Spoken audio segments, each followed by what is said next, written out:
of inductor?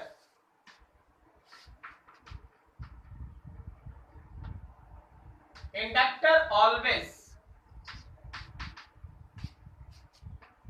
induced an EMF which opposes the change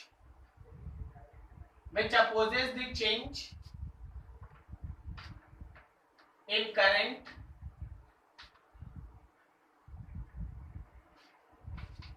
through inductor. Inductor हमेशा एक EMF induce करता है, inductor हमेशा एक ईएमएफ इंड्यूस करता है और उस इंड्यूस्ड ईएमएफ का पोलैरिटी ऐसे होगा कि वो इंडक्टर के अंदर होने वाले चेंज इन करंट का अपोज करे। सर क्या बोल रहे हैं सर, समझाइए थोड़ा। देख, मान लो हम लोगों के पास ये एक इंडक्टर, ओके, और इस इंडक्टर में जो करंट है वो कांस्टेंट है। अगर किसी इंडक्टर से कांस्टेंट करंट फ्लो कर रहा है तो ध्यान रखना कि इंडक्टर,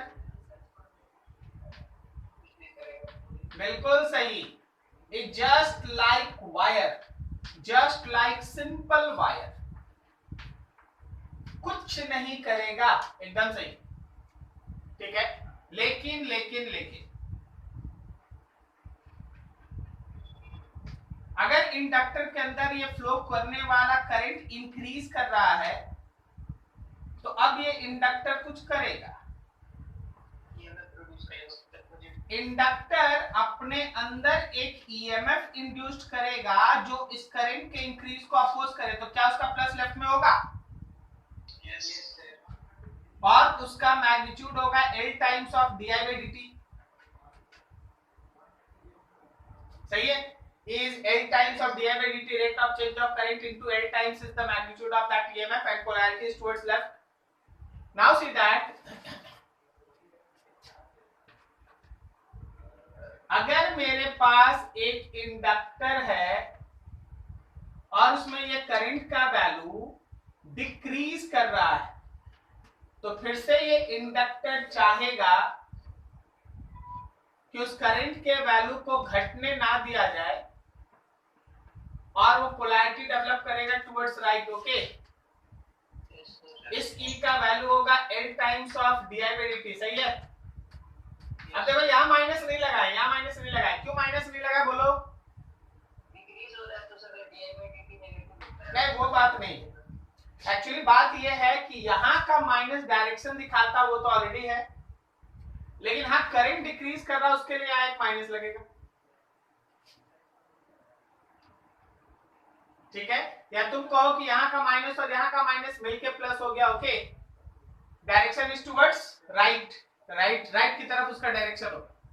अभी जरा सोच के बताना, C के बाद D, मान लो जैसे ये करंट है इसमें और करंट लेफ्ट की तरफ है और इंक्रीजिंग है, बोलो इंडक्टर में ईएमएफ इंड्यूस्ड होगा उसका पॉजिटिव किधर होगा? राइट की तरफ, ताकि उसका अपोज कर रहा है, उसका मैग्नीट्यूड होगा L times of di by dt। Minus नहीं लगेगा, माइनस का मतलब डायरेक्शन होता है, डायरेक्शन ऑलरेडी तुम यहाँ पोलैरिटी बना रहा है, ठीक है। ठीक, अच्छा हम एक चीज बता रहे हैं, थोड़ा हो सकता है बाद में कंफ्यूज ना हो जाए, यहाँ एक माइनस लगाना पड़ेगा क्योंकि di by dt में करंट अगर घट रहा है ना तो उसका डिफरेंशिएशन करोगे तो खुद एक माइनस आएगा। अगर आप यहाँ माइनस नहीं लगाइएगा ना तो ये खुद माइनस आ जाएगा, माइनस लगने से प्लस होगा।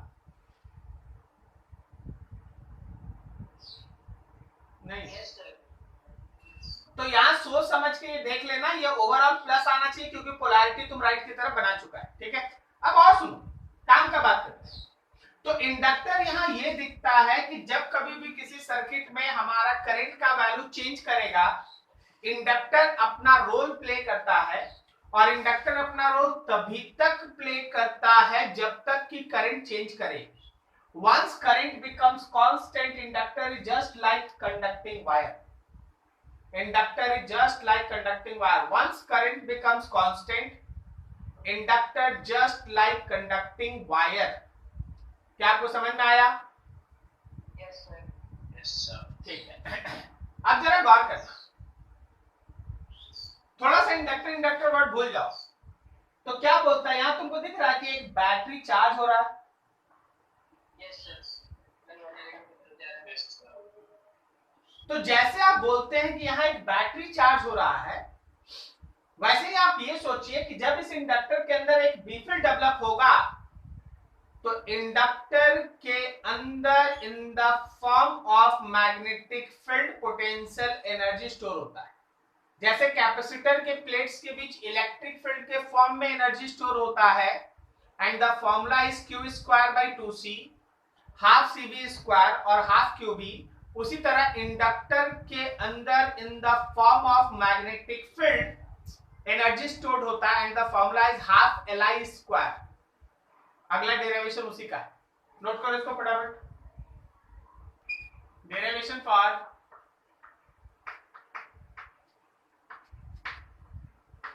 मैग्नेटिक पोटेंशियल एनर्जी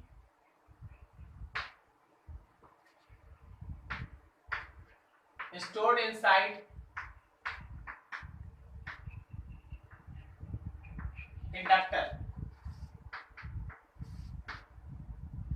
इंडक्टर के अंदर जो मैग्नेटिक पोटेंशियल एनर्जी स्टोर्ड है वो हम लोगों को देखना है।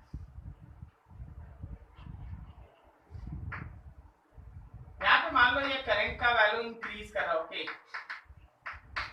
तो यहाँ पे एक इंड्यूस्ड ईएमएफ बन जाएगा और उस इंड्यूस्ड ईएमएफ का वैल्यू होगा 8 times of D I by D T. सही है। At any instant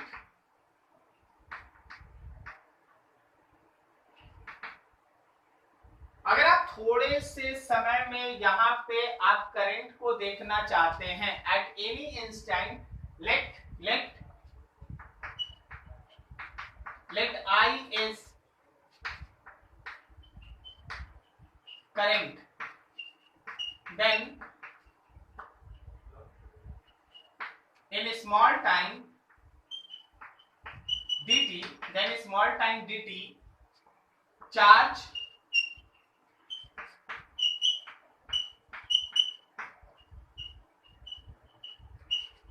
passes through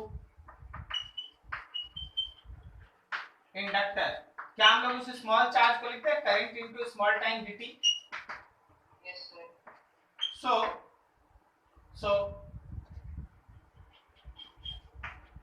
small work done that dw is equals to potential difference into dq होगा। अरे होता है ना v into dq, yes sir. तो v के जगह इसका ईएमएफ into dq, तो आपका स्मॉल वर्क हुआ L times of D I by D T into I and D T, दोनों D T cancel, that small work is equals to L I D I. याद रखना, this work will be stored as a small potential energy inside inductor। तो जो हम लोगों का small potential energy हुआ du हुआ वो हो गया dw के बराबर, and your small potential energy will be equals to li di, ठीक है। therefore total potential energy is integration of du, total potential energy integration of Li di, इसमें से L बाहर, I का इंटीग्रेशन करेंगे तो I स्क्वायर बाई 2 आएगा। तो आपके पोटेंशियल एनर्जी का जो मैग्नेटिक फील्ड के फॉर्म में इंडक्टर के अंदर स्टोर हुआ that is half Li square. Very very important, okay, very very important, half Li square.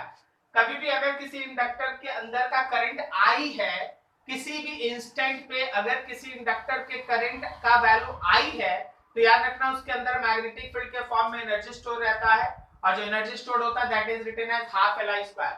See this figure, just to confirm the above particular theory. एक figure देखो,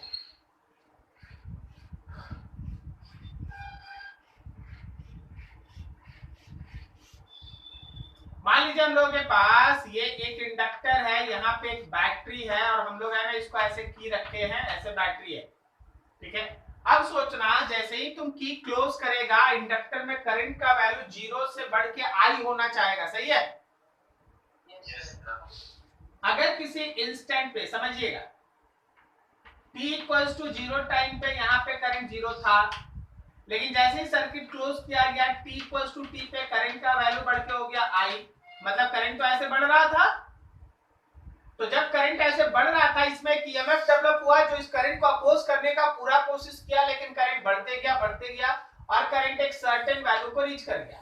तब तक क्या हुआ, इस पूरे इंडक्टर के अंदर एक अच्छा सा मैग्नेटिक फील्ड सेटअप हो गया। सी दैट फिगर, ऊपर से अंदर, नीचे से बाहर, ऊपर से अंदर और नीचे से बाहर, सही है, अंदर बाहर। तो क्या मेरे मैग्नेटिक फील्ड का डायरेक्शन राइट से लेफ्ट है? इसी के अंदर in form of big field energy is stored. Big field के फॉर्म में इसके अंदर एनर्जी स्टोर हुआ है। क्या आप समझ पाए हैं? यस। तो किसी भी इंस्टेंट पे अगर तुमको एनर्जी का वैल्यू चाहिए, किसी भी इंस्टेंट पे अगर तुमको एनर्जी का वैल्यू चाहिए, then use half Li square, just put the value of current at that instant. उस समय का जो करंट वैल्यू है उसका वैल्यू पुट करो। चलो नोट करो यहां तक। उसके आगे डेरिवेशन है एनर्जी डेंसिटी का, इसी में कैरी करेंगे, फटाफट नोट करो।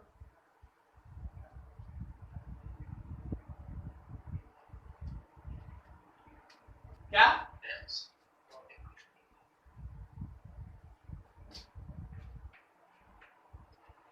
Calculation of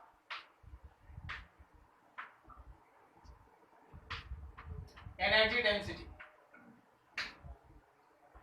of magnetic field. Magnetic field का एनर्जी डेंसिटी, अगर आप मैग्नेटिक फील्ड का एनर्जी डेंसिटी निकालना चाहते हैं तो जो भी मैग्नेटिक फील्ड का पोटेंशियल एनर्जी आया उसको वॉल्यूम से डिवाइड कर दीजिए। तो ये एनर्जी आया था half Li square, half Li square, और उसको वॉल्यूम से डिवाइड करना है इंडक्टर के वॉल्यूम से। तो equation of your magnetic field energy density is 1/2। चलो भाई इंडक्टर का L बताओ। क्या इंडक्टर का L mu naught n square length into area, साथ में यहाँ पे करंट का स्क्वायर, और डिवाइडेड बाय अगर वॉल्यूम बोलेंगे तो A इंटू L होगा।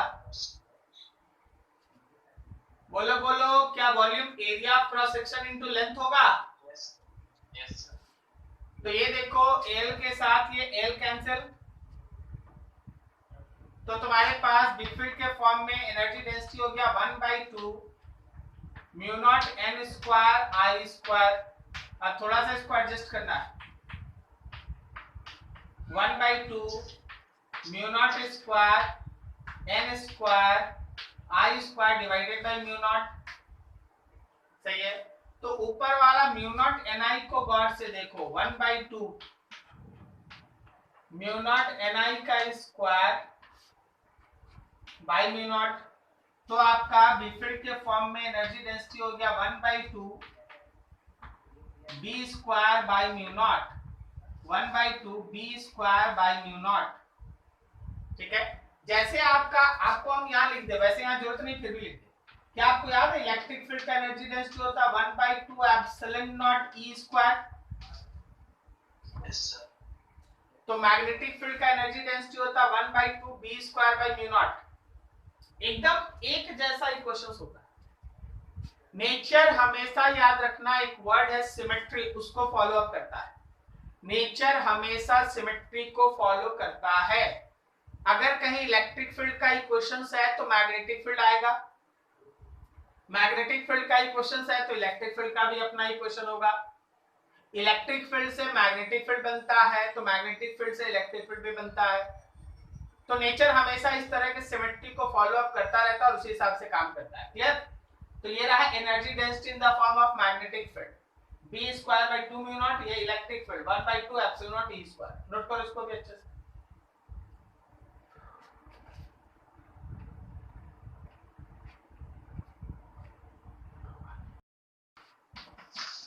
change in current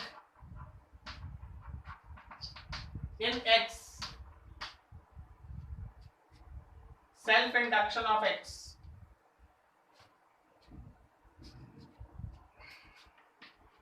property of Y due to which it opposes change in current in Y is self induction of Y. Property of X due to which it opposes change in current in Y is mutual inductance of X with respect to Y. ये self inductance X का है, X के respect में, ये mutual self inductance है Y, Y का respect में, लेकिन ये म्यूचुअल इंडक्शन है X का किसके रिस्पेक्ट में? Y के। अच्छा, लाइन लास्ट लाइन लिखना चाहते हैं तुम अपने से बताना, प्रॉपर्टी ऑफ किसका? Y due to which it opposes the change in current in X is mutual inductance of किसका? बोलो बोलो। Y with respect to X। क्या ये समझा तुम लोग? Yes, sir. खुद के अंदर होने वाले करंट के चेंज का अपोज करना सेल्फ इंडक्शन है, जबकि पड़ोसी के घर में होने वाले चेंज इन करंट का अपोज करना म्यूचुअल इंडक्शन है। क्या समझ में आया?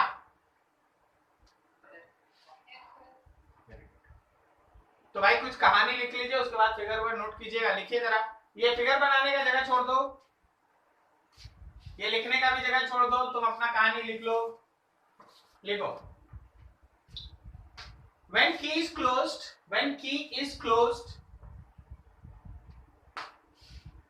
current in first coil starts increasing.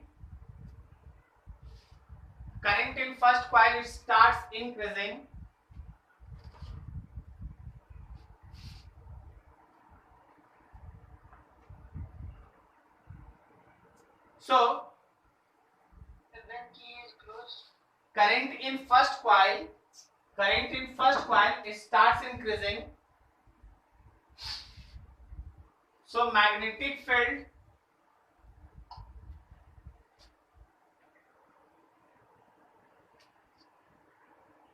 and magnetic flux, magnetic field and magnetic flux associated with first coil as well as second coil, associated with second coil as well as first coil, associated with second coil as well as first coil changes, second coil as well as first coil changes. First up, due to this change in magnetic flux through first coil, change in magnetic flux through first coil,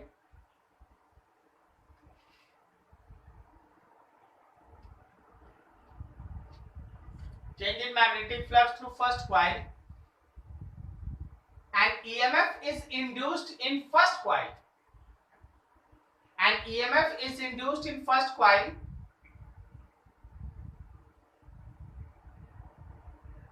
which opposes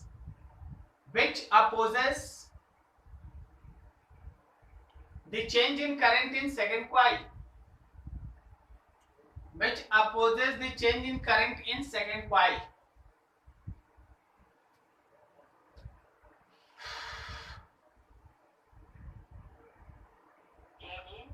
current through second coil, change in current through second coil. First up, that property of any coil or loop,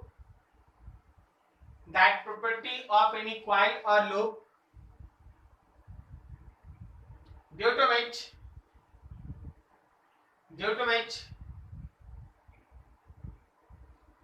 it opposes the change in current through neighboring coil,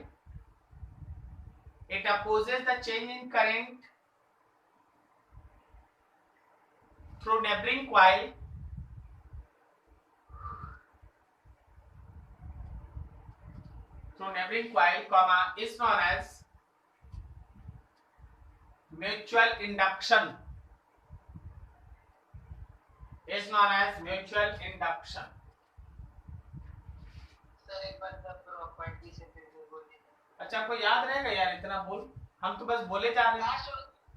last That property of any coil due to which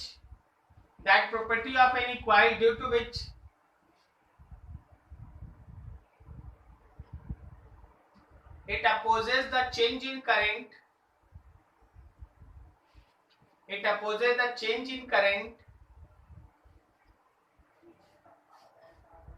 through neighboring coil or loop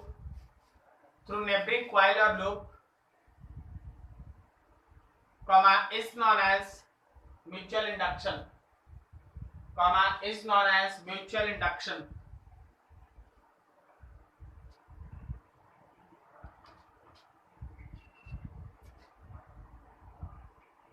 हो गया सबका? Yes, sir. Figure देखना, कुछ लिख रहे हैं बताना. इसमें करंट को लिख रहे हैं Ix और इसमें करंट को लिख रहे हैं Iy. ये Ix वेरिएबल, ये Iy variable.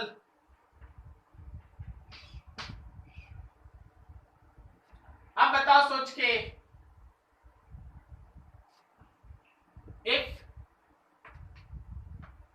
Ix variable, then X coil have EXX and EXY both. क्या ये लाइन समझा?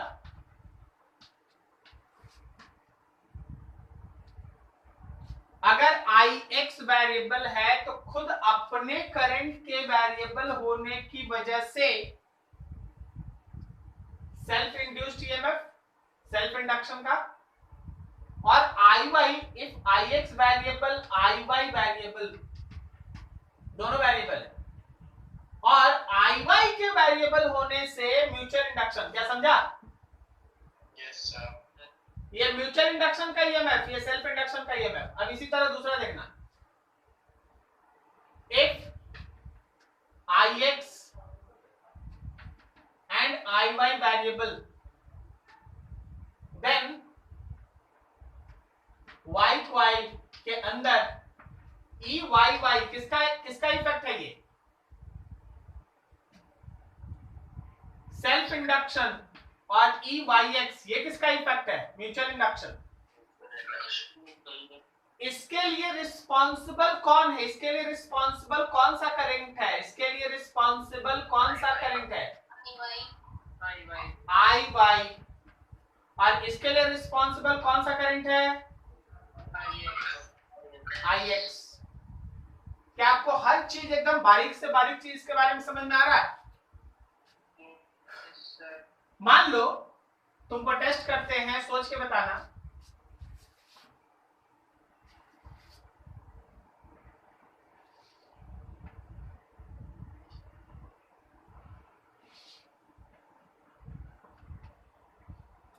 इसका नाम है P, इसका नाम है Q.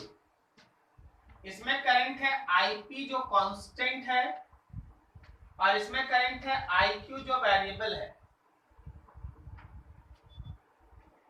अब बोलो, इन P कॉइल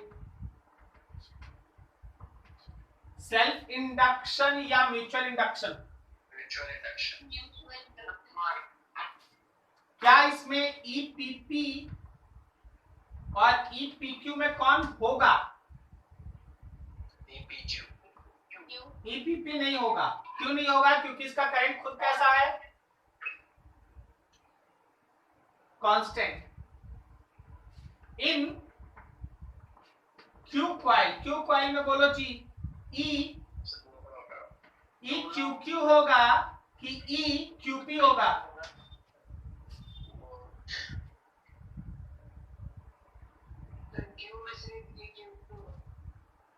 अरे बोलो.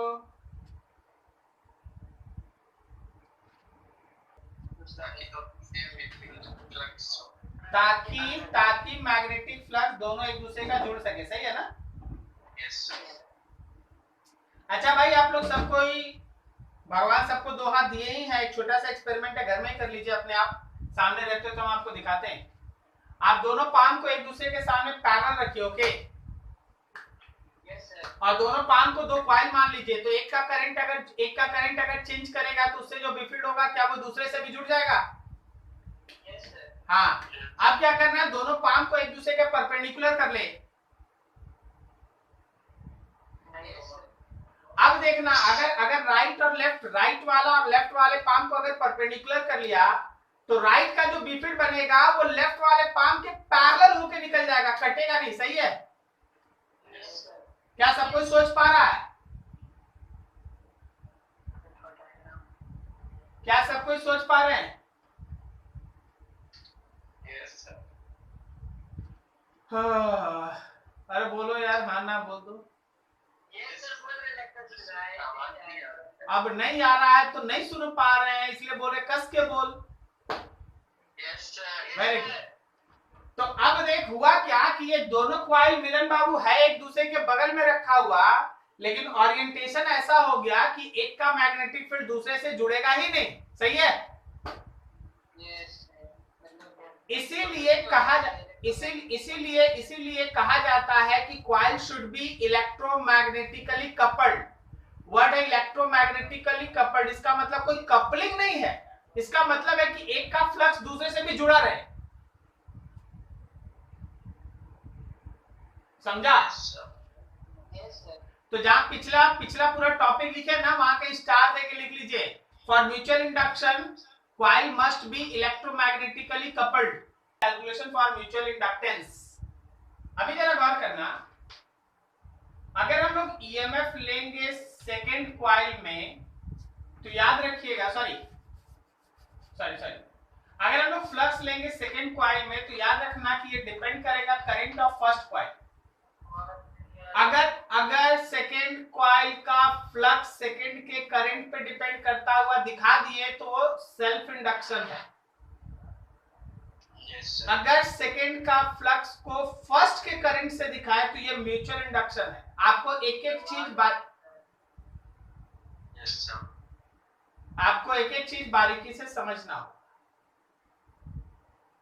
So flux 2 is equals to mutual inductance of 2 with respect to 1 into current in 1, where M21 का मतलब है mutual inductance of second with respect to first. Similarly अगर आप रिवर्स काम करते हैं तो अगर आप फ्लक्स फर्स्ट में लिखेंगे तो करंट सेकेंड का होगा, mutual inductance of first with respect to second होगा।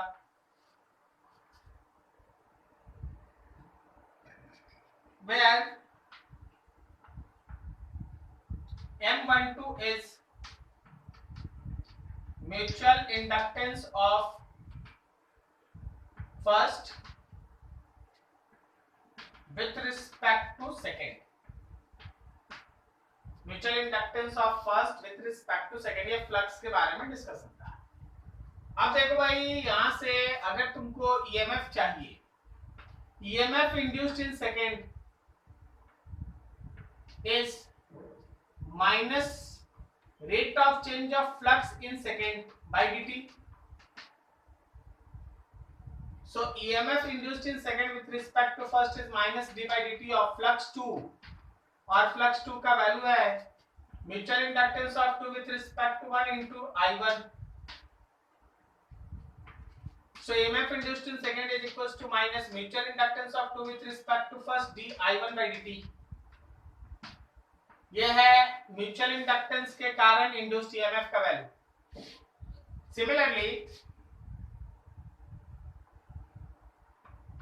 Similarly, mutual inductance induced 1 2 is equals to minus mutual inductance of 1 with respect to 2 into di2 by dt, di2 by dt। ऐसा ऐसे समझ में आया? Yes, sir. ठीक है, अब जरा देखना ध्यान से, यहीं पे लिख देते हैं कि जो यूनिट है ना m का, सेम होता है, unit of m is also Henry, ये भी यूनिट हेनरी होता है, और हेनरी होता है तो आप समझते हैं हेनरी का मतलब हो गया वेबर, वेबर पर एम्पियर, Yes, sir. बराबर है. वेबर पर एम्पियर, टेस्ला मीटर स्क्वायर पर एम्पियर, मतलब जितना भी आप पढ़े थे वो सब यहाँ का, ठीक है। अब देखो एक इंपॉर्टेंट चीज है फिर से डिस्कशन का, और वो डिस्कशन है कि हमको म्यूचुअल इंडक्टेंस का वैल्यू निकालना पड़ता है फॉर टू इलेक्ट्रोमैग्नेटिकली कॉइल और लूप। अगर आप कभी भी म्यूचुअल इंडक्टेंस का वैल्यू निकालना चाहते हैं for finding mutual inductance between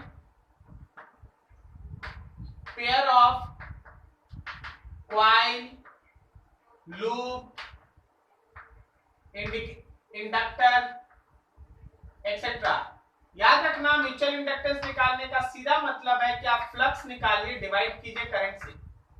अब इसमें सुनिएगा, अगर आप mutual inductance 2 with respect to 1 निकालते तो आपको फ्लक्स लेना पड़ेगा 2 में और डिवाइड करना पड़ेगा करंट इन फर्स्ट से, और अगर आप म्यूचुअल इंडक्टेंस 1 का 2 के रिस्पेक्ट में निकालना चाहते हैं तो आपको फ्लक्स लेना पड़ेगा 1 में और करंट होगा 2 का। क्या ये समझे आप?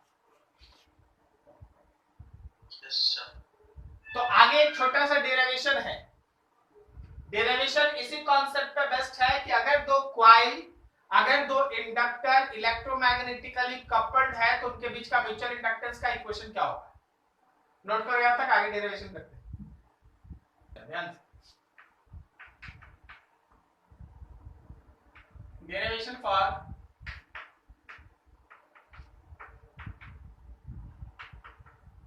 mutual inductance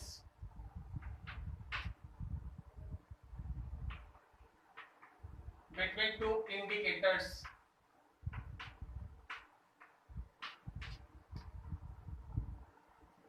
inductors। आज ही पास आउट में इंडिकेटर्स पढ़ाए तो इंडक्टर्स, क्या लिखा हुआ है? इंडक्टर्स। हाँ Yes, sir. देखो ध्यान से, फिगर को देखना, ध्यान से समझना।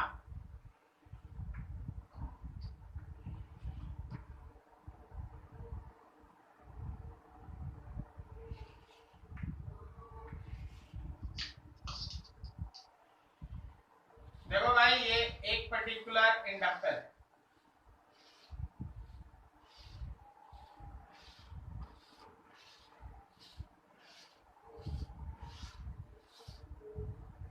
ऐसा,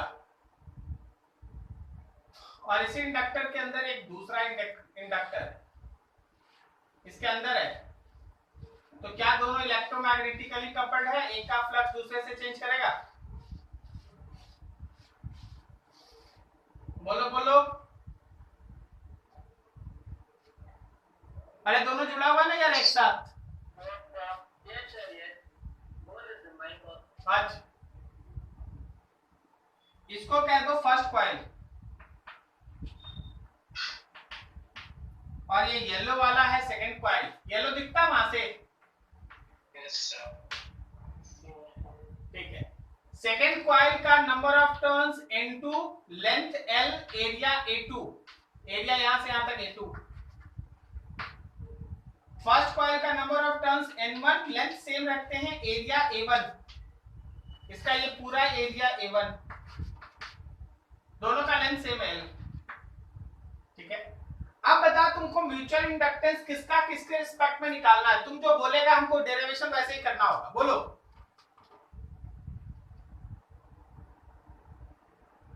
वन का टू के रिस्पेक्ट में या टू का वन के रिस्पेक्ट में?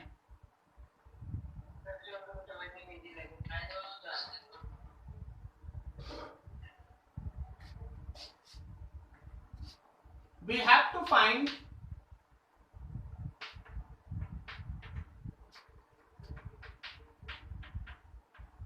mutual inductance of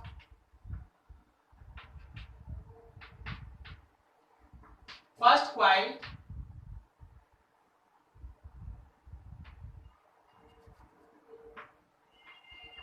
second coil with respect to first coil. हम लोग को म्यूचुअल इंडक्टेंस 2 का निकालना 1 के रिस्पेक्ट में। अच्छा, अगर आपको म्यूचुअल इंडक्टेंस 2 का निकालना 1 के रिस्पेक्ट में, तो आप करंट किस में भेजिएगा? 1 में भेजेंगे current. Let that current is I1। अब देखो इस करंट के मूवमेंट को देखो, वहां अंदर अंदर अंदर, नीचे बाहर बाहर बाहर एंड सो ऑन। तो क्या यहाँ पे एक डिफरेंट बना ऐसा? Yes, sir. किधर से किधर बना बीफील्ड? लेफ्ट से राइट की राइट से लेफ्ट? Right से left. राइट से लेफ्ट की तरफ एक बीफील्ड बन गया, ठीक है ना? For this let current I1 in first coil, से जो बीफील्ड होगा वो होगा mu naught Ni। Now flux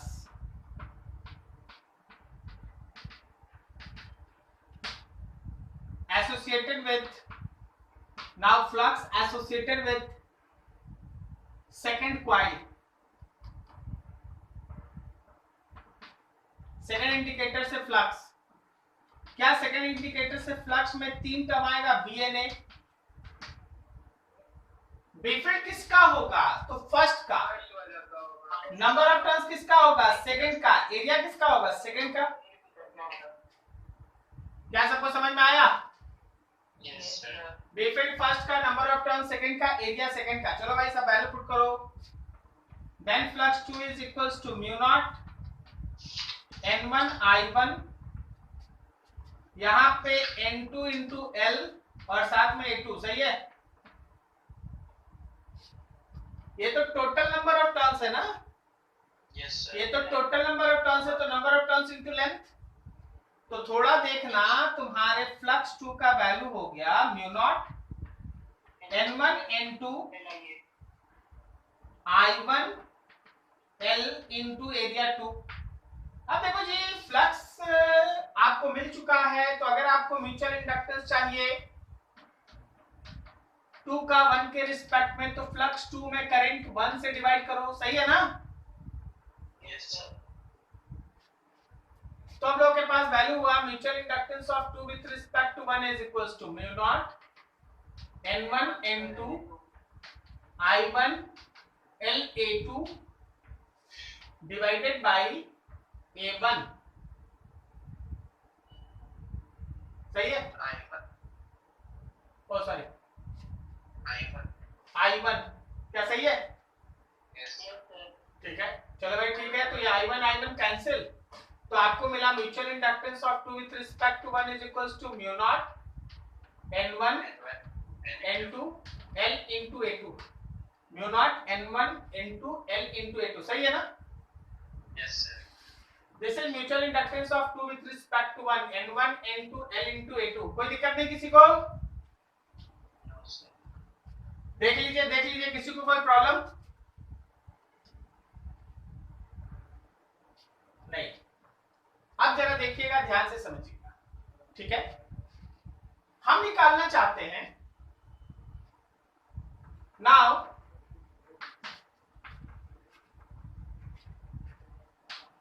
calculation for mutual inductance of 1 with respect to 2, ठीक है? हमको पता है, उसके लिए यहाँ पे कुछ जरूरत पड़ेगा, लिखते नीचे से। अगर हम फ्लक्स 1 लिखेंगे तो mutual inductance of 1 with respect to 2 into I2 आएगा। Yes, sir. Yes, sir. Flux 1 में फिर से 3 टर्म होगा, B N A। Mutual inductance of 1 with respect to 2 into I2 होगा। बता बीफील्ड किसका होगा? बीफील्ड किसका होगा? फर्स्ट का सेकंड का दोनों। बीफील्ड फर्स्ट और सेकंड दोनों का होगा। बीफील्ड किसका होगा? Second. वाला उसका तो नीचे वाला। नंबर ऑफ टर्न्स किसका होगा? नंबर ऑफ टर्न जो है फर्स्ट वाला फर्स्ट का एरिया किसका होगा? फर्स्ट वाला एरिया किसका होगा? सेकंड वाला का होगा सेकंड फर्स्ट का या सेकंड का? बात कर रहा है सेकंड वाला का क्यों सेकंड बोल रहा है? तो जो बीफीड उतना ही एरिया से बात करेगा। बिल्कुल सही। और वही चीज हमको इस फिगर में अभी दिखाना था जिसके लिए हम जगह छोड़ के रखे थे। सबको यहाँ इस फिगर पे जरा ध्यान देना, वापस से वही फिगर बना रहे। देख भाई, ऐसा ऐसा ये लगातार ऐसे घूम रहा है, ठीक है। ये मेरा फर्स्ट कॉइल है, बड़ा एरिया ऑफ क्रॉस सेक्शन वाला कॉइल है, बड़ा है। और ये मेरा सेकेंड वाला है।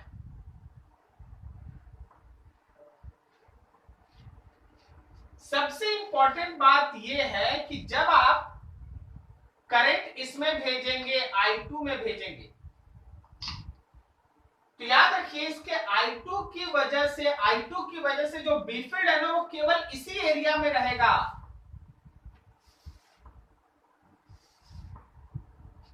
इधर नीचे से ऊपर तो बी फील्ड का डायरेक्शन राइट है, लेकिन है वो केवल इस A2 एरिया में, ना कि A1 एरिया में। समझे? Yes sir. अब देख, दोनों जगह देख ध्यान से। यहां पे क्या था कि पूरे एरिया में बी फील्ड था, लेकिन फ्लक्स इसी से लिखना था, तो इसलिए A2 आया। Yes sir. यहां फ्लक्स बड़े वाले से लिखना है, फ्लक्स लिखना बड़े वाले से, लेकिन प्रॉब्लम यह है कि बी फील्ड केवल यहीं पे है, इसलिए एरिया होगा केवल 2 का। दोनों जगह एरिया 2 आ रहा, समझा क्या? यहां भी यहां भी। Yes sir. क्या सबको समझ में आया? चलो ठीक। म्यू नॉट N2I2 N1L और A2 is mutual inductance of 1 with respect to 2 and I2, दोनों तरफ I2 cancel, and you get that कि mutual inductance of 1 with respect to 2 is mu naught N1 N2 L into A2, and very interesting fact, both values are same. Mutual inductance 1 का 2 के respect में निकालिए या 2 का 1 के respect में निकालिए, आंसर हमेशा सेम होगा। ठीक है? चाहे आप म्यूचुअल इंडक्टेंस 1 का 2 के रिस्पेक्ट में निकालेंगे या 2 का 1 के रिस्पेक्ट में निकालेंगे, आंसर हमेशा सेम होगा। आज के बाद पूछना नहीं, क्योंकि ये रहा तुम्हारा प्रूफ। जो हमारा म्यूचुअल इंडक्टेंस 2 का 1 के रिस्पेक्ट में, वही म्यूचुअल इंडक्टेंस 1 का 2 के रिस्पेक्ट में, बोथ वैल्यूज आर सेम। क्या आपको समझ में आया? Yes sir. तो कोई आज से हमको ये नहीं पूछेगा कि सर बड़ा वाला कॉइल का छोटे के रिस्पेक्ट में निकालना है कि छोटा वाला का बड़े के रिस्पेक्ट में, क्योंकि दोनों आंसर हमेशा क्या होगा? सेम आएगा। सेम है। तो आपको जो डाटा मिलेगा उस हिसाब से काम कर दीजिएगा, answer is same. Okay? Yes sir. किसी को कोई doubt? Derivation is very important. बोलो बोलो। नहीं, उसको भी डाउट नहीं। चलो ठीक है, छापो। तो किया सर। स्क्रीन पर मार के बैठ जाता है।